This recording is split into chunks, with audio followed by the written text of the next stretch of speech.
Estamos começando a nossa live de hoje. Agradeço os 625 mil inscritos no meu canal. Muito obrigado mesmo. Sempre digo, você que gosta do canal, do conteúdo, das lives, das entrevistas, da perspectiva que nós temos, indique a uma amiga, um amigo, o canal no YouTube, Marco Antônio Villa, né? Diga para ativar as notificações, que é aquele sininho, né? Que avisa as novas postagens, coloque like no que vocês gostaram e utilize, como vocês muito bem fazem, a página dos comentários, né? Lembro também as últimas entrevistas. Hoje acabamos de postar a entrevista com o Dr. Dimas Covas, presidente do Instituto Butantan. Uma excelente entrevista, colocando questões atualíssimas, né? E, inclusive sobre a variante Delta, tudo aquilo. Assisto que vocês vão gostar. São 22 minutos de uma excelente conversa. Ele é muito claro, muito direto nas respostas, muito didático. Vocês vão gostar. Amanhã temos uma coisa totalmente diferente, é falar de Canudos. Canudos foi minha tese de doutorado, tanto tempo, e eu discuto, converso com o Fábio Paes, historiador, cantor, compositor baiano, e conversamos, e ele apresenta a questão da musicalidade e a temática de Canudos, né, na música do sertão, né? Isso nós vamos postar amanhã logo cedo. Hoje postamos a do Dr. Dimas Covas, temos a entrevista com o ex-ministro da Fazenda, Nelson Barbosa, aí já é uma discussão no campo econômico, né? Em suma, as nossas entrevistas, como nós sempre falamos, é no sentido de qualificar a reflexão sobre o Brasil. Tem coisas bem interessantes, o senador Jorge Cajuru, o Marcelo Ramos, vice-presidente da Câmara dos Deputados, o doutor Felipe Santa Cruz, presidente nacional da OAB, mas assistam a que nós acabamos de postar com o professor doutor Dimas Covas, né? Diretor do Instituto, presidente diretor do Instituto Butantan. Tem informações importantíssimas sobre a Covid-19, sobre a Butanvac, e por aí vai.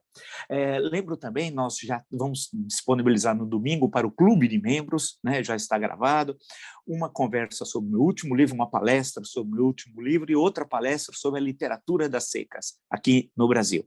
E no outro final de semana tem uma palestra sobre o desenvolvimentismo, JK, os 50 anos em 5. Esses conteúdos são exclusivos para o clube de membros. Cliquem ali, é muito simples, tem os emojis, os selos e todos esses conteúdos que nós vamos agregando, são conteúdos extras e alimentando o clube de membros. É muito fácil, clique ali, seja membro, tem todas as informações. Lembro que no Twitter estou no Vila Marco Villa, no Instagram @Marco Antônio Villa Oficial e na plataforma de curso www.cursodovilla.com.br. Lá tem todas as informações sobre os 3 cursos que oferecemos. História Política das Constituições Brasileiras, História da Ditadura Militar no Brasil, que é fascismo. Basta, portanto, acessar www.cursodovilla.com.br. Bem, é isso.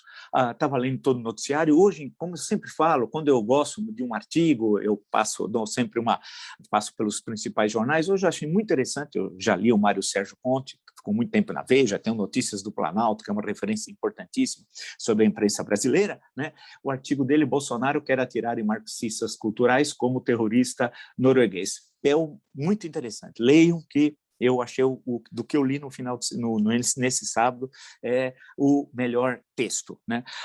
Claro que passei por todo o noticiário e vi informações em Bolsonaro dizendo que designou Ciro Nogueira, chefe da Casa Civil, que quer fazer uma grande posse, inclusive, na quarta-feira que vem. Diz ele, quem é Ciro Nogueira? Amanhã ninguém vai lembrar quem é Ciro Nogueira.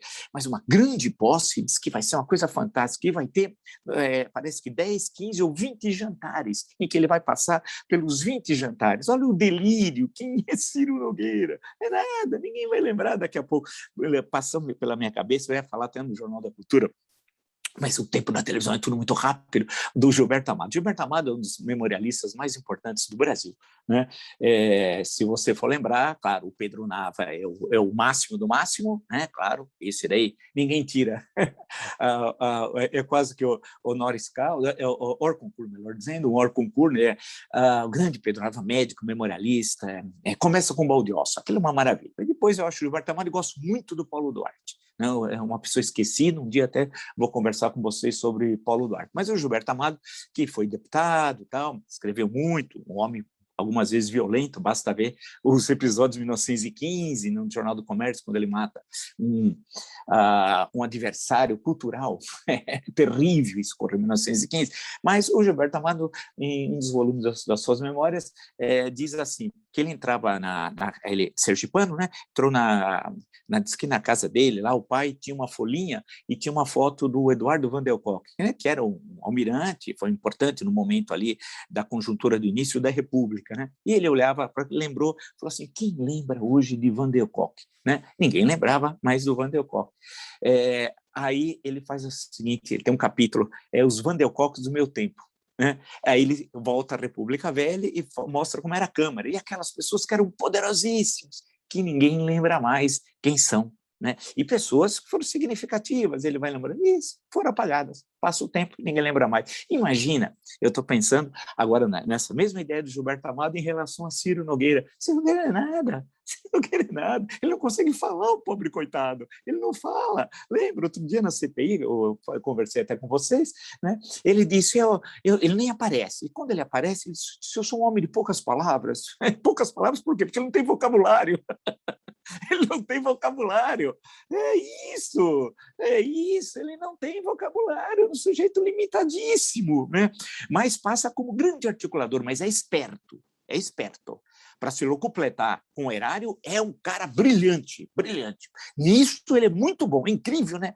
Para isso eles fazem muito bem. Ele estava com o Lula, ficou com o PT não sei quanto tempo, ficou com a Dilma não sei quanto tempo. Em 2018 estava com o PT, tanto que ele falou que o Bolsonaro era fascista, tal, fez ataques, não sei o quê, porque tinha os interesses dele lá. Bom, agora ele vai para a Casa Civil. Então, e diz que a posse dele vai ser o grande momento. Não acreditem, as análises que vão ter no meio da semana, já estou antecipando, hein? Tive uma visão, as análises que vão ter assim, que a partir daí não vai ter mais impeachment, com o Ciro Nogueira, vocês vão ver que agora há uma articulação Bolsonaro-Centrão, vão falar que Ciro Nogueira pode ser até vice de Jair Bolsonaro, eu já sei tudo, porque eles vão plantando isso, e o pessoal vai reproduzindo aquelas análises com aquela profundidade fantástica que tem por aí e tal. E aí o Ciro Nogueira vai aparecer como um gênio da raça, né? Vai levar a família no dia da posse, vai discursar, vai ter aplauso, o Bolsonaro vai falar um monte de asneiras, que ele a gente sabe, nós estamos falando do marginal, de um miliciano, de um assassino, um homem que tem as mãos sujas de sangue, né? Aí vai aparecer aquele noticiário, passa uma semana, 10 dias, não vai ter mais nada, ninguém vai lembrar mais do fato. Por quê? Porque Ciro Nogueira é nada. Ciro Nogueira está dando algo que ele não tem para dar. Ele não pode entregar o apoio do Congresso Nacional. Claro que ele vai dizer que ele chegando, ele está trazendo o Congresso Nacional, o Centrão, que o Centrão nunca se define bem o que é. Né? Tudo conversa fiada, tudo papo furado, mas é o que vai aparecer, pode registrar aí e já está começando já no final de semana. E é engraçado que você vai vendo as coisas e como a gente conhece isso com muita antecedência, né? Afinal, eu estava agora repassando o meu livro, que já está em fase de produção, né? A História Geral do Brasil, eu fico lembrando, passando por tudo aquilo, pensando, quer dizer, essas manobras aí são muito primárias, e agora feita por uma gentalha, uma caterva, uma malta, uma pandilha, né? Que ainda outras manobras foram feitas por gente que tinham, ou se não tinha, era assessorado por pessoas de um nível cultural elevado. Não é o caso. Ali tem uma quadrilha, são milicianos, inclusive alguns com farda do Exército, mas são milicianos na ação política, envergonhando o Exército. Vale destacar toda aquela quadrilha que está ali no Palácio do Planalto, né? Então, vai encher, o noticiário vai estar com isso. Sabe por quê? Eles querem aproveitar que é um certo relativo vazio, porque não há depoimentos na semana que vem. Na semana depois, sim, aí voltam os depoimentos, devido ao recesso constitucional do parlamento. Então, mas tem as notícias que estão saindo todo dia sobre as descobertas na pesquisa, com todos aqueles documentos, quebraram o sigilo, tem um monte de coisa, né? Porque vai aparecendo. Essa precisa, medicamentos aparecem notícias assim tenebrosas e tal. Então, mas mesmo assim, mas não há o depoimento que tem uma força. Quando aqueles depoimentos na CPI, aquilo tem uma força muito grande, são as pessoas falando, tem aquele embate e tal. Então, eles querem aproveitar esse relativo vazio para ocupar esse espaço, dando a ideia que agora o governo tem as rédeas da política, tem as rédeas coisa alguma. Nós estamos tendo hoje, justamente tivemos aí as manifestações, elas têm a sua expressão, né, 200 de cidades, tal. Vão crescer as manifestações, vão ter mais manifestações, porque mais casos de corrupção vão ser revelados, Não pense que são só, entre aspas, esses que nós conhecemos, vão ter muito mais casos de corrupção.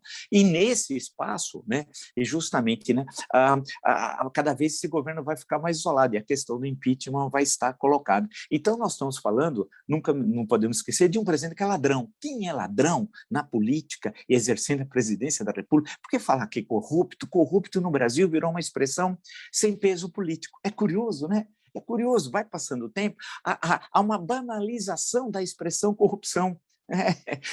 Eu tenho livros assim que o título é corrupção, tal, mas é uma banalização. Vai passando, não, ele é ladrão, para ficar mais fácil, uma linguagem direta, ele é ladrão. Né? Só que é ladrão de dinheiro público, né? E ele sabe que pode roubar. Aí eu estou me lembrando do Padre Antônio Vieira, né? Um dos sermões do Padre Antônio Vieira, justamente sobre isso, né?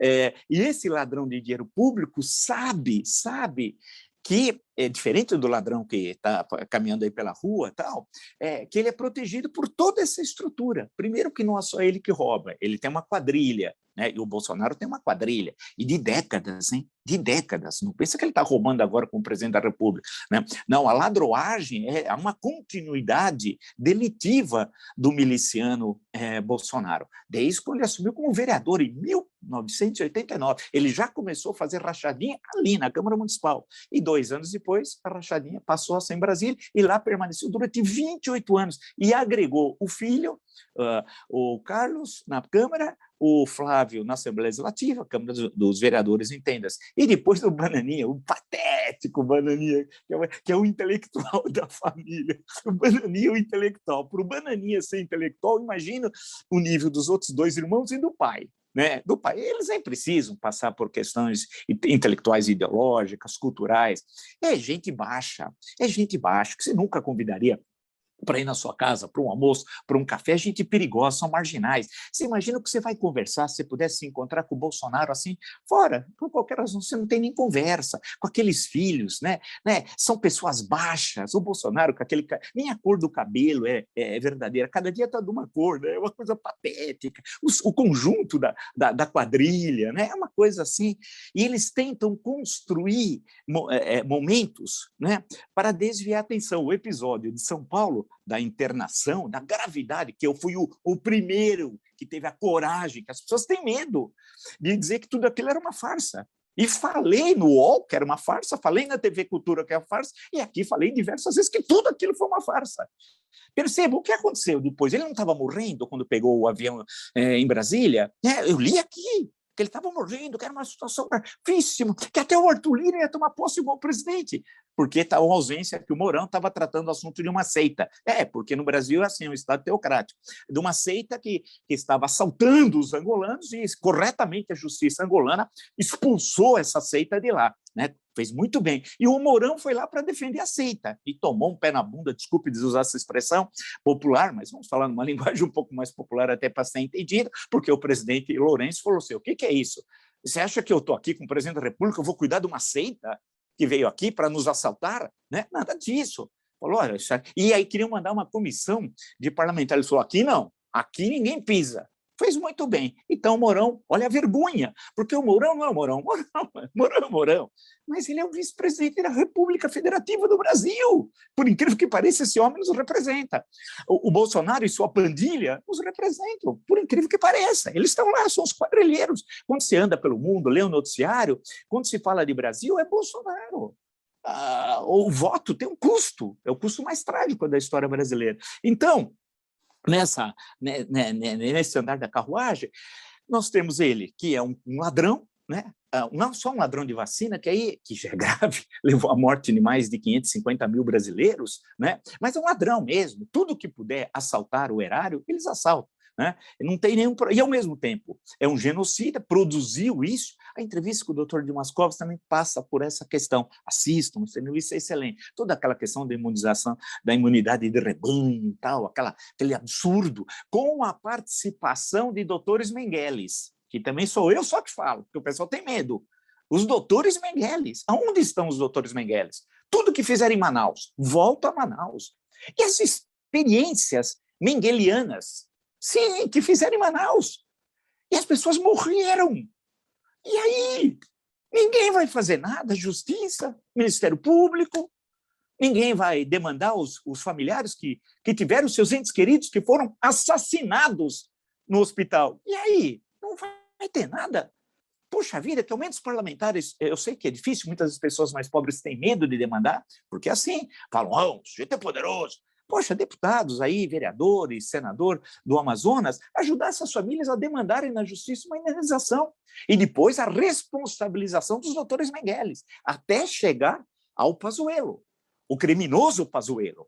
Criminoso, um general que envergonha a história do Exército Brasileiro. Eu estava passando rapidamente hoje, agora, muito cedo, porque eu trabalho, sou diferente do vagabundo do Bolsonaro, eu trabalho passando pelo general Osório, trabalho do Francisco Doratiotto, uma excelente referência, estava lendo o general Osório.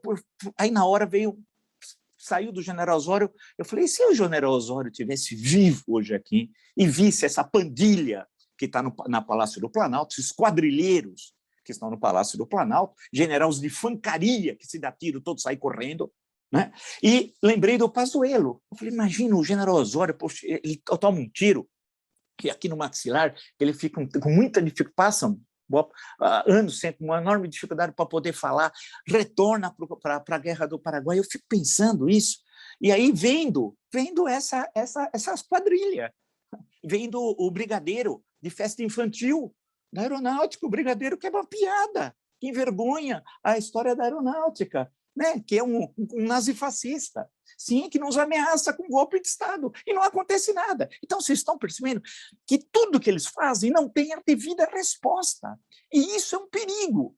É um comportamento dos doutores Mengele, do brigadeiro de festa infantil, da pandilha que está no Palácio do Planalto, de nazifascistas. É isso que ocorreu na Alemanha. Quando eu insisto, e tenho sido um dos poucos que tem falado isso, que o nazismo aproveitou, né, da Constituição Democrática Republicana de Weimar, de 1919, e começou a solapar as bases do Estado Democrático Republicano, aproveitando-se da democracia para destruí-la. Foi assim que os nazistas fizeram, e chegando ao poder em janeiro de 1933.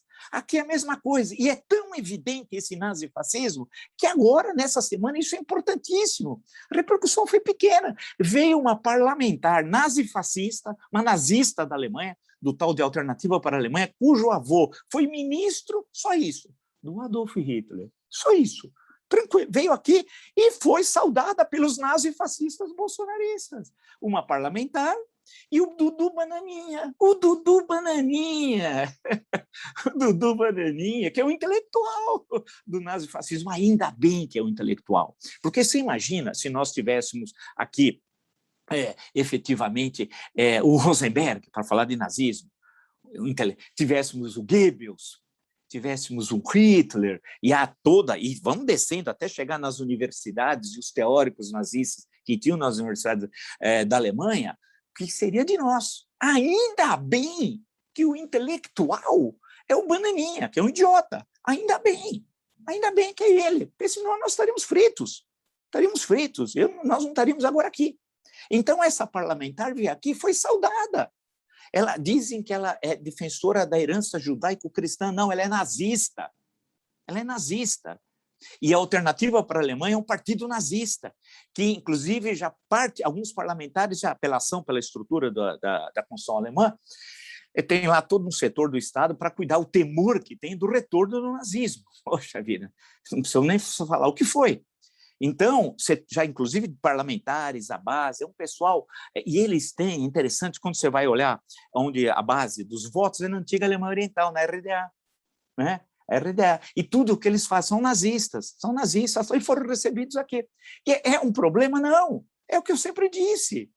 Bolsonarismo é nazifascismo. Tupiniquim. Não consegue ser, e nós temos uma herança terrível no Brasil, tem de sempre ser lembrado. O Brasil é o último país que aboliu a escravidão. Não pensa que isso é pouco, não. No mundo ocidental, o último, tinha castigos corporais até as vésperas da abolição. Só foram abolidos depois de uma trágica morte, perto de cerca de 70 quilômetros do Rio de Janeiro, 2 mortes. Né? Aí você tem toda a repressão da Primeira República. Né? Basta ver o que fizeram com relação às deportações de líderes anarquistas. Se hoje nós temos muitos dos direitos sociais, a gente deve agradecer aos anarquistas.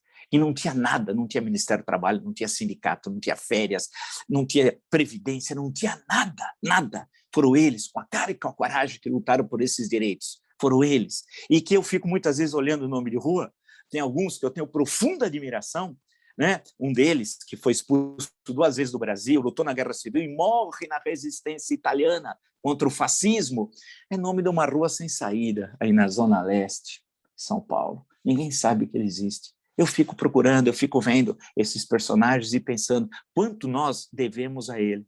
Né, tantos desses tal. E a repressão vindo, né, o extremismo da elite brasileira. Aí você passa, nós tivemos a ditadura do Estado Novo e a repressão começa, não em 37, começa 2 anos antes, em novembro de 35. Sempre leva, vejam Memórias do Cárcere, Graciliano Ramos, 36, foi 1936 aqui. O livro é póstumo, né? Mas ele está relatando fatos de 36, ficou 10 meses preso. Ninguém sabia qual era a culpa, qual a razão, saiu também.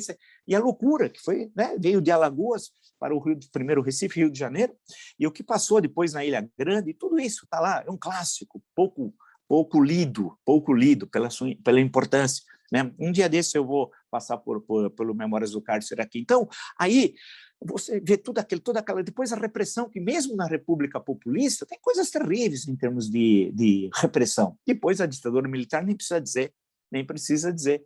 E os tempos mais recentes. Então, você tem um extremismo antidemocrático, antirrepublicano, entendendo-se república democrática, que vai perpassando e chegou no processo do impeachment de Dilma. E aí tem uma questão muito interessante, que não vou desenvolver toda ela aqui, mas eu sentia, eu estava lá em 2015, 2016, acompanhei, fui em manifestações, mas via a reação das pessoas, mas havia um núcleo pequeno, minoritário naquele momento, mas que me incomodava, que eu percebia que eles se posicionavam em relação à questão do impeachment por preconceito de classe, e não eram democratas, eram nazifascistas, disfarçados, aproveitando-se do movimento democrático.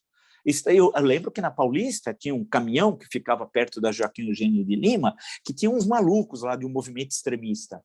Né? Paravam ali, ficavam fazendo... Ninguém os ouvia, porque as pessoas ouviam os que estavam mais para lá, perto do MASP, da Rua Pamplona e assim por diante. O que aconteceu? Esses oportunistas que não mobilizavam ninguém, porque eram extremistas, eram nazifascistas. Ali já tinham nazifascistas evidente. Ali. E teve presente no processo eleitoral.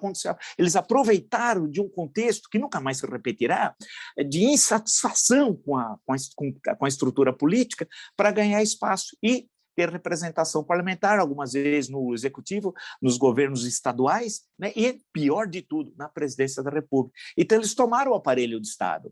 Mas o eleitor, que não deu um passaporte para eles poderem fazer o que bem desejassem ali. Não, estavam votando contra uma situação nebulosa, mas que se entendia que era necessário combater a corrupção. E aí viu-se naquela conjuntura confusa, em que não estava claro, havia muito ressentimento, muito ódio e pouco debate político mesmo, político na acepção do termo, né? Viu no Jair, que eu chamo Asmodeu Bolsonaro, porque ele não é Messias, ele é o demônio, né? A possibilidade então de mudar aquilo. E aí deu-se, justamente, colocou o bode na horta. Quem é o bode? O ladrão, o Bolsonaro. Mas aí, para piorar, olha que azar histórico, teve a pandemia, 2020 e 2021, não sei se continuará em 2022, porque tem a variante Delta e a coisa pode se complicar, porque quanto mais tempo demora para imunizar a população, maior a possibilidade das variantes forem se modificando, e a Delta, segundo os especialistas, ela tem o efeito de contaminação e de violência sobre o ser humano 2 vezes superior ao que veio lá de Wuhan. Né? O episódio começa lá na China, como nós sabemos. Então, aí veio aquilo. E aí, primeiro ele não estava querendo combater a corrupção, ele é ladrão, e foi ao longo da sua história um ladrão. Mas conseguiu, é interessante analisar isso. Ele conseguiu travestir, ele que era um ladrão, e alguém da velha política, se travestir como se fosse o novo e combatente da corrupção. Quer dizer, é uma ópera bufa? É uma ópera bufa. Né? Esse é o falso herói, uma linguagem mais vulgar. Né? Aquele, então, que ia ser o sujeito que ia combater a corrupção. Ele era o novo, não, ele era o velho e era corrupto. E aí veio a pandemia para piorar, aí veio o genocídio. E agora o Ministério da Saúde, tudo que nós sabemos. Né? Que ele montou uma estrutura corrupta com o Pazuello. E com toda uma quadrilha do lado podre das Forças Armadas. Eu sou o único a continuar a falar isso porque eu não tenho medo. Eu não tenho medo. É o lado podre. São todos? Claro que não. Uma fraçãozinha. Mas é o lado podre, esses coronéis. Elcio Franco, esse é perigosíssimo. Um que anda com caveira aqui. Legal ele, no Ministério da Saúde. Que medo eu tenho do Elcio Franco. A gente não tem que ter medo dessa quadrilha, nem de Pazuello e dos outros coronéis corruptos, ladrões. Né? E aí, então, nós tivemos... Veja como o país teve um azar danado. E na história é assim. Em certos momentos, quando você olha vários momentos da história de vários países, tem certos momentos que você tem uma qualidade de liderança, em termos culturais, uma explosão cultural, você fala assim, como explicar? Muitas vezes não tem resposta. É difícil, né? Você vê aquele corte, tanta coisa boa que ocorreu. Você tem uma resposta, dizer não, aí vamos dar o determinismo do econômico, nem sempre o econômico é o determinante. Né? Como explica, por exemplo, a qualidade da literatura russa dos séculos XIX e XX, no czarismo e no comunismo, onde você não tem a mínima liberdade e tem a melhor literatura do mundo? No XIX, com certeza. Em partes do XX, com certeza. Como explicar? Né? Uma língua que nasceu fundamentalmente vai no século XVIII. Tem explicação? Eu não tenho. Como é que é possível ter aquele período entre a abolição da servidão até a Revolução de 1905, 1861, 1905, aproximadamente quase meio século, tanta coisa brilhante publicada? Quando você tem todo um processo de repressão, você vai falar, não, foi o desenvolvimento das forças produtivas que gerou intelectual, nada disso. Então, muitas vezes, é difícil ter resposta. No nosso caso aqui, para voltarmos aqui, eu tenho coisas que é difícil, eu não tenho uma resposta, eu fico pensando, eu passo meu dia pensando, lendo, e tentar ter a resposta. Como é que abriu-se esse espaço para que o Bolsonaro, então, corrupto, ladrão, genocida ainda com tudo que nós vimos, e estamos vendo, que ele atacou essa semana o criminoso, o homem covarde, a vacina, a Coronavac, esse assassino, continua mentindo, não usando máscara. A palhaçada do hospital, que vergonha, hein? E o hospital disse que o problema era o GSI, Gabinete de Segurança Institucional. Não. O problema é o hospital. Que vergonha. Que vergonha. E ninguém fala nada. Ninguém fala nada. Então você tem o ladrão, o genocídio e o nazifascismo. Né? E ele foi solapando a Constituição. Eles não param. Em relação às comunidades indígenas, é um negócio terrível que eles estão fazendo. Né? A questão do meio ambiente, eles não param. Em relação aos direitos humanos, eles não param. Porque é claro que a gente está focado na pandemia, mas, enquanto isso, os outros ministérios, secretarias estão destruindo a democracia brasileira. Você acha que a Damares está quieta? A Damares... A que ponto nós chegamos? Damares é ministra de um governo da República. A Damares que falsificou o currículo em nome de Jesus. Deus está no comando? Eu gosto quando fala Deus está no comando. Acho fantástico. Está no comando do ministério da Damares? Será que está? Que ela disse que era mestre em direito constitucional. Sim, a Damares que não consegue fazer um copo. Com um copo. Ela era mestre em direito constitucional. Sim. Aí falaram, mas cadê o mestrado? Ela falou, não, vocês não entenderam. Ela escreveu que era mestre. Eu sou mestre no sentido bíblico. De Paulo, é o Paulo de Tarso. Mas espera um pouquinho. Aí tem um pequeno problema. O Império Romano não tinha Constituição. Tem o direito romano, mas não é uma Constituição. Né? E o Paulo de Tarso, mas que o Paulo de Tarso... Que é isso? Ela nem sabe quem é o Paulo de Tarso. Ela nem sabe. É uma representante dessa caterva que está toda aí, pseudo-religiosa. Deus não comanda, em nome de Jesus, que Deus não comanda, eles estão assaltando, são seitas que estão aí para ganhar dinheiro. E ganham dinheiro para diabo, e ninguém tem coragem de enfrentá-las. Nem imposto essa turma, essa caterva quer pagar. Na hora que nós proclamarmos a República, ela só foi anunciada em 1889, essa caterva vai ter que pagar imposto. Se eu pago, você paga. Por que a caterva que está bilionária não paga? E grande parte morando no exterior, como essa seita que foi expulsa de Angola, né? O chefe da seita mora nos Estados Unidos. Será que lá ele não vai pagar imposto? Tem que pagar. Claro, está bilionário. E ficam, e acham que tem um poder político que não tem, porque quem é realmente, sinceramente, evangélico, ou de qualquer religião, tem autonomia de decidir em quem ele quer votar na eleição. E eles vêm dessa ideia que controlam controla coisa alguma, essa enganação, dessa pandilha. Né? Então, Para fechar hoje a nossa conversa, e temos a importância das manifestações, tudo isso é super importante, vai mostrando que a sociedade não aguenta mais, né? E nesse conjunto importantíssimo de fatos, de acontecimentos, então nós temos como você tem uma longevidade no extremismo antidemocrático, antirrepublicano, fora da estrutura democrática, que tem uma história no Brasil. Porque se você for puxar esse fio, tivesse lá em Knossos, tá, tem um Minotauro e você precisava fugir daquilo, você puxa esse fio, você termina na escravidão. Um país que foi o último a abolir a escravidão no mundo ocidental, você tem... Como é possível? O doutor Roberto da Mata tem entrevista no meu canal, brilhante, é aquela longa entrevista, alguns falam, pô, tá muito longo, até eu vou recortar, eu preciso fazer isso, mas é tanta coisa, recortar um trecho especialmente, ele fala assim, puxa vida, ele diz o seguinte, se a gente tivesse essa conversa num canal aberto, ele falou, o doutor Roberto da Mata, grande antropólogo, né? Imagina como é que seria. Eu falei, é verdade. Ele falou, como é possível ser liberal no Brasil no século XIX com escravidão? Né? Aí eu trago essa pergunta para o século XXI, como é possível esses que se dizem liberais aqui no Brasil são nazifascistas? São nazifascistas, que se travestem de liberais, não são liberais. Já leram Stuart Mill? Tem um que fica aí fazendo bullying comigo, um bobão, um bobão, um bobão. Eu perguntaria a esse bobão, né, que eu não tenho medo nenhum desse bobão, se ele leu Stuart Mill, não leu nada, inclusive, é ignorante. Mas se diz liberal, que liberal é nazifascista, tu és nazifascista. Agora teve um liberal, né, que diz que a reforma tributária vai empobrecer os ricos. Já deram o troféu Maria Antonieta para ele. Esse também nunca leu nada, não leu nada.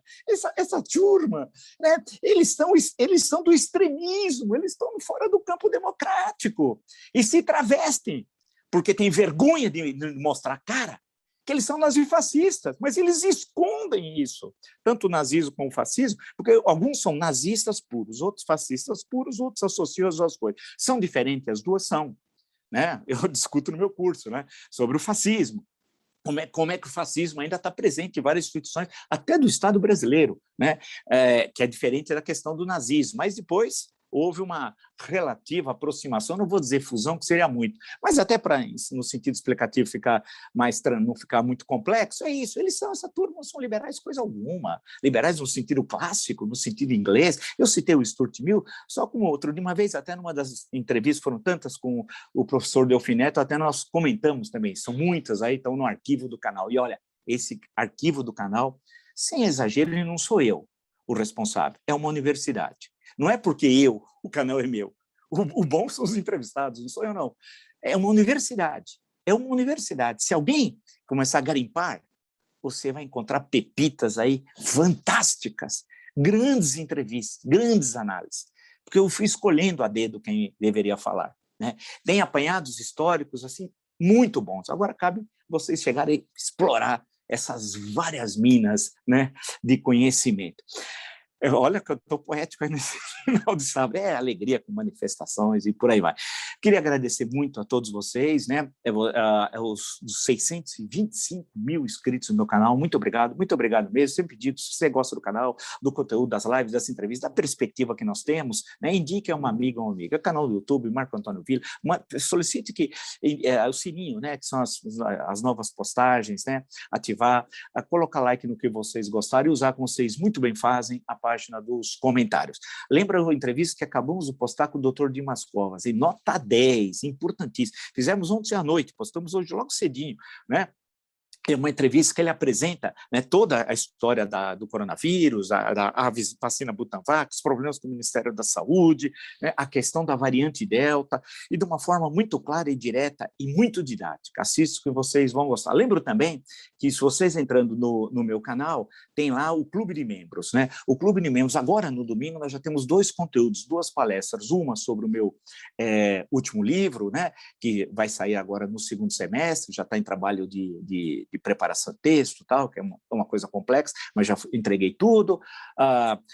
Tem uma outra palestra sobre a literatura das secas aqui no Brasil, e no próximo final de semana vai ter uma outra palestra sobre o desenvolvimentismo. JK 50 anos em 5. Então, basta vocês clicarem no Seja Membro, tem lá as duas formas, os emojis, os selos e todo esse conteúdo que nós estamos produzindo e disponibilizando. É muito fácil, basta clicar lá no Seja Membro, tá? E vocês têm todas as informações. No Twitter, para me seguir é Vila Marco Vila, no Instagram, @Marco Antônio Vila Oficial, e na plataforma de curso, www.cursodovila.com.br, lá você tem todas as informações sobre os 3 cursos que oferecemos: História Política das Constituições Brasileiras, História da Ditadura Militar no Brasil, o que é fascismo. Basta, portanto, acessar www.cursodovila.com.br. Nos encontramos amanhã, inclusive, fazendo toda uma análise dessa conjuntura do final de semana e da perspectiva para a semana que está entrando. Até!